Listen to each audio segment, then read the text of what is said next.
Welcome back to Janamitra foundation badminton coaching classes.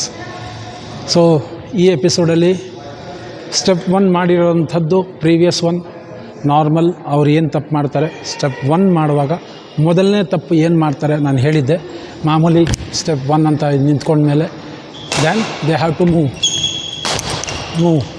ಇದು step 1 ನಾರ್ಮಲಾಗಿ.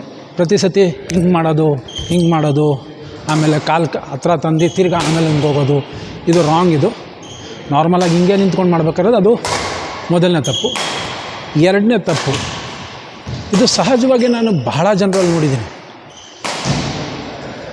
ಎಲ್ಲ ಒಳ್ಳೆ ಕೋಚರ್ಸು ಪ್ರತಿಯೊಬ್ಬರು ಮಾಡ್ತಾರೆ, ಅವ್ರು ಹೇಳ್ಕೊಟ್ಟ ಮೇಲೂ ಸಹ ಅವ್ರು ಈ ತಪ್ಪು ಮಾಡಿರ್ತಾರೆ, ಸ್ಟೂಡೆಂಟ್ಸ್ ಈ ತಪ್ಪು ಮಾಡಿರ್ತಾರೆ. ಈ ಸಹಜವಾದಂಥ ವಿಚಾರ ಇದು. ಅವ್ರಿಗೆ ಹೇಳ್ಕೊಟ್ಟ ಮೇಲೂ ಸ್ಟೆಪ್ 1 ಅಂತ ಹೇಳ್ತಾರೆ. ಸ್ಟೆಪ್ 1 ಅಂತ ಹೇಳಿದ ಮೇಲೆ ಅವ್ರು ಕಲ್ತಿರ್ತಾರೆ. ಆದರೆ ಏನಂತ ಮಾಡ್ತಾರೆ, ಹೌದು ಸಾರ್ ಹೇಳಿದ್ದಾರೆ ಸ್ಟೆಪ್ 1 ಮಾಡಬೇಕು, ಮಾಡಿ ಮುಗಿಸ್ಬೇಕು, ಆಮೇಲೆ ಮೂವ್ ಆಗಬೇಕು. ಇದನ್ನು ನಾನು ಹೇಳೋದು, this is A artificial step 1. ಈ ಆರ್ಟಿಫಿಷಿಯಲ್ ಸ್ಟೆಪ್ 1 ನಾಟಕಕ್ಕೋಸ್ಕರ ಮಾಡೋವಂಥದ್ದಲ್ಲ. ಎವ್ರಿ ಟೈಮ್ ನೋಡಿ ಅವ್ರು ಮಾಡೋವಂಥ ತಪ್ಪು ಹೇಳ್ತೀನಿ ನಾನು. ಸ್ಟೆಪ್ 1 ಆಮೇಲೆ ಹೋಗೋದು, ಸ್ಟೆಪ್ 1 ಆಮೇಲೆ ಹೋಗೋವಂಥದ್ದು, ತಿರ್ಗಾ ಸ್ಟೆಪ್ 1 ಆಮೇಲೆ ಹೋಗುವಂಥದ್ದು. ಇದು ತಪ್ಪು. ಇದು ಮಾಡೋದಕ್ಕಿಂತ ಮಾಡದೇ ಇರೋದೇ ವಾಸಿ. ಒಂದು ರೀತಿಯಲ್ಲಿ ಅದು ತಪ್ಪು. ಬಿಕಾಸ್ ಸ್ಟೆಪ್ 1 ಮಾಡೋಕ್ಕೆ ಹೇಳ್ಬಿಟ್ಟಿದ್ದಾರೆ ಸಾರು, ನಾವು ಮಾಡ್ತಾಯಿದ್ದೀವಿ.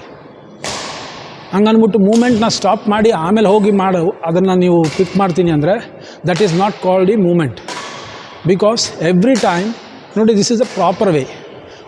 1 2 1 2 1 2 1 2 ಹಾಕಿದ ತಕ್ಷಣ you have to move. This is the moment. Front ತಿರ್ಗಾ ಬ್ಲಾಕ್ ಹಂಗನ್ಬಿಟ್ಟು ಹಿಂಗಂದೆ ಆಮೇಲೆ ಹಿಂಗೋಗಿ ಹಿಂಗನ್ನೋದು, ತಿರ್ಗಾ ಹಿಂಗಂದೆ ಬಂತು ಹಿಂಗನ್ನೋದು. ಇದು ಸೆಕೆಂಡ್ ಮೋಸ್ಟ್ ಇಂಪಾರ್ಟೆಂಟ್ ಫಾಲ್ಟ್ ಎಲ್ಲರೂ ಮಾಡೋವಂಥದ್ದು. ಸ್ಟೆಪ್ 1 ಮಾಡುವಾಗ ಎರಡನೇ ಫಾಲ್ಟ್. ನಾನು ಇದನ್ನು ಆರ್ಟಿಫಿಷಿಯಲ್ ಸ್ಟೆಪ್ 1 ಅಂತ ಹೇಳ್ತೀನಿ. ಅಂದರೆ ಪ್ರತಿಯೊಬ್ಬರು ಹೇಳ್ಕೊಟ್ಟ ಮೇಲೂ ಮಾಡೋವಂಥ ನಾಟಕ ಇದು. ದಯವಿಟ್ಟು ಹಂಗೆ ಮಾಡೋಕ್ಕೆ ಹೋಗಬೇಡಿ. ಮಾಡಿದಾಗ ನಿಮಗೆ ಆ ಕ್ವಿಕ್ನೆಸ್ ಇರೋಲ್ಲ, ಆ ಸ್ಟ್ರೆಂತ್ ಇರೋಲ್ಲ, ಆ ಪವರ್ ಇರೋಲ್ಲ, ಆ ಮೂಮೆಂಟ್ ಇರೋಲ್ಲ. ಇಷ್ಟು ಹೇಳ್ತಾ ಮುಗಿಸ್ತೀನಿ. Thank you. Thanks for watching all the videos. ಇನ್ನು ಮುಂದೆ ಪ್ರತಿಯೊಂದು ಹೇಳ್ತಾ ಹೋಗ್ತೀನಿ. Then again like, share, subscribe to my channel. And ಪ್ರತಿಯೊಬ್ರಿಗೂ ಶೇರ್ ಮಾಡಿ, ಪ್ರತಿಯೊಬ್ರಿಗೂ ವಿಚಾರ ಗೊತ್ತಾಗಲಿ, ಕಲಿಯೋದೇ ಮೇನ್ ಇದರ ಏಮ್. ಸೊ ಪ್ರತಿಯೊಬ್ಬರು ಕಲಿಬೇಕು ಅನ್ನೋದೇ ಫ್ರಮ್ ದಿ ಬೇಸಿಕ್ಸ್ ನಾನು ಇದನ್ನು ಸ್ಟಾರ್ಟ್ ಮಾಡಿರೋಂಥದ್ದು. Thank you once again. ಎಲ್ಲರಿಗೂ ನಮಸ್ಕಾರ.